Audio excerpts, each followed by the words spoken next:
Tonight, Cobb County prosecutors are planning their next steps after the Georgia Supreme Court threw out Ross Harris's murder conviction. Today's decision coming almost exactly 8 years after Harris's young son died in a hot SUV. And if little Cooper were alive today, he'd be almost 10 years old. Back in 2016, a jury originally found his father guilty of intentionally leaving him in that vehicle for several hours. Prosecutors argued Harris had fantasized about leaving his family, showing explicit text messages and photos he sent to young women and girls as evidence of that. In its decision today, the court stated the jury should have never been exposed to some of that material. While his murder conviction was overturned, his convictions for sending lewd messages to an underage girl still stands. Harris claimed he was supposed to take his son to daycare that morning, but broke his usual routine and forgot his son in the car. And our Caitlin Ross covered the trial extensively for 11 Alive.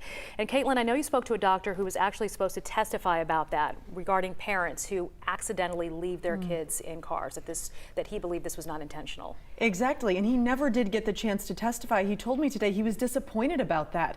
This is the first time we're hearing from him, and he never showed up at the trial, but he was ready. He says he's not at all surprised by this decision today and that he wants to see what happens next. Dr. David Diamond is a neuroscientist who had studied the cases of hundreds of children who have died in hot cars. He says he met with Ross Harris many times ahead of the trial, and his behavior lines up with all of the other cases where parents accidentally forgot their children inside hot cars. Dr. Diamond says he believes what happened to Cooper was a tragic accident, and that Harris displayed genuine remorse during their meetings and was devastated by the loss of his son.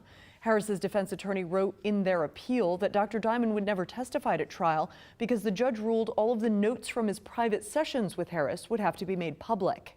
The only difference in this case, compared to the hundreds of other times it's happened and the others that I've actually studied, is just what he was doing at work, which made it easy to condemn him as a person. But other than that, he was a really wonderful father. And it's really unfortunate that the jury overlooked that. And there's no way that he wanted his child to die. Dr. Diamond said he would look forward to testifying if the state decides to retry the case. All right, Caitlin, thank you. And to read more about the overturned decision, click on the story on 11alive.com.